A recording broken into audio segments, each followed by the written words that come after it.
Hello, welcome back to another Lemmy video.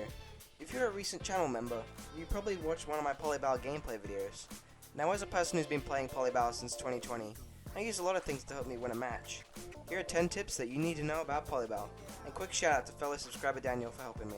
Thanks, Daniel. Also, if you enjoy this video, like and subscribe. Let's get into it. As you can see, my mouse is hovering over the spot, ready to click. Any steps you want to take to speed you up that can help, just take them. Taking bases quickly is probably the most important tip. Whoever can take bases quicker determines who will get the advantage. Of course, every round isn't the same, but still. Also, choosing a fast vehicle and having a fast teammate like so will reduce time. Most bases close to a team will be captured, vice versa, and rarely a closed base unless you're me. And make sure that any resistance is held back and taken care of before capture.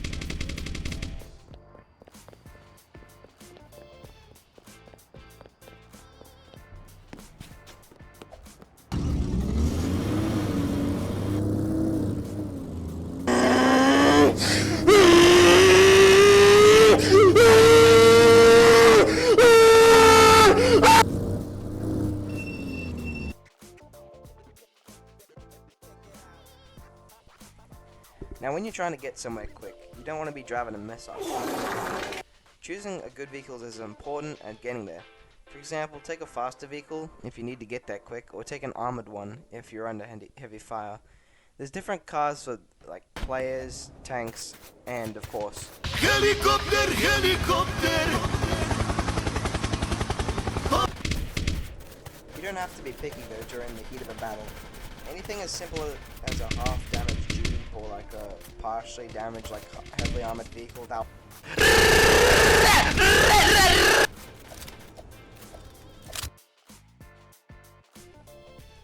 Okay, this one makes me PO'd when noobs do this on my team. They drive large vehicles and tanks through tight spaces, which slows you down and can give away your position. So take a smaller vehicle or find like a different route.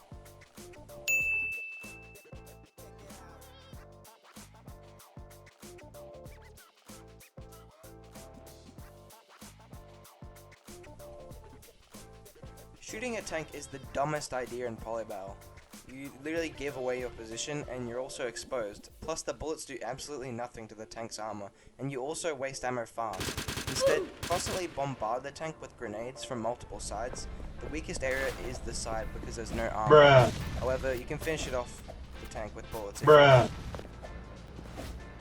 Bruh.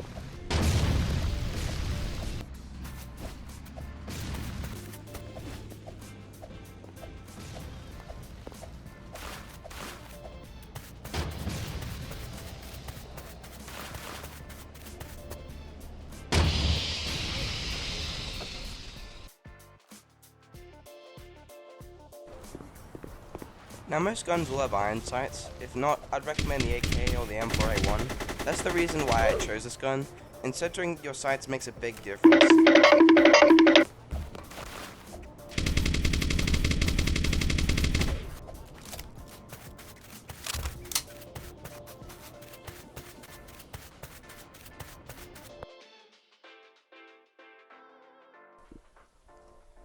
Tactical advantage can mean anything from capturing high ground or simply holding a small part of the map. It can make a difference between victory and loss.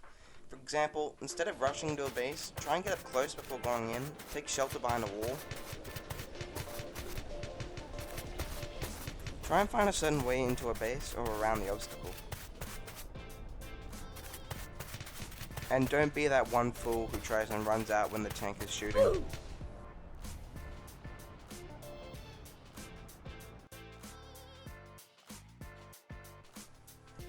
Just like our previous footage, it is essential that any threat to your task, whether it be taking a base or driving along, there must be no threat left.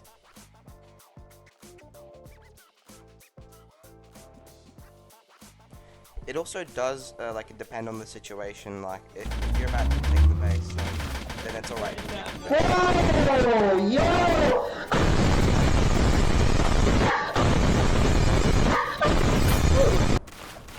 By the way, Daniel plays on mobile. Honestly, I think it takes skill to be good on mobile, so yeah.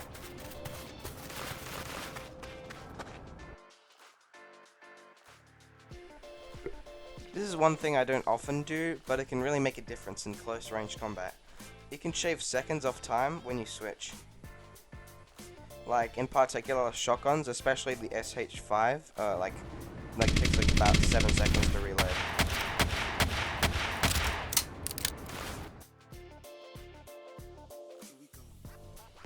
I tend to be hypocritical about this one, but it's okay to split when taking bases at the start. But taking a base alone can be daunting for many Polybattle noobs. Plus, you can include that it takes less time with more people, and enemies aren't as willing to pick you off when you're bunched up. When I say bunch up, a good group of 3 or 4 is good, because we don't want all of our team doing one thing. We need to be like an octopus. We can do many things because we have many arms. That metaphor is better thought in my head. Polybattle isn't just about normal warfare, it's about psychological warfare. If you overwhelm the enemy, they'll be afraid, and if they don't know where you are, then they'll also be afraid.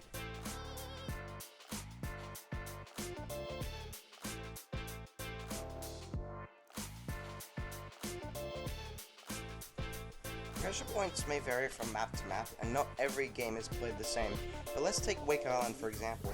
There are 2 major pressure points, one near the bridge connecting A and B, and the valley which separates B and C. B is the most important base to hold in this map. Knowing where most fighting breaks out can help you avoid it, or even plan ahead and overcome them. Well everyone, that's my 10 tips, which if you can nail, will assure guaranteed victory. I know a fair share about Polybattle, so I want to teach others about my favorite FPS game to play. And if you found this video useful, like and subscribe. And also, Happy Australia Day to everyone. Goodbye.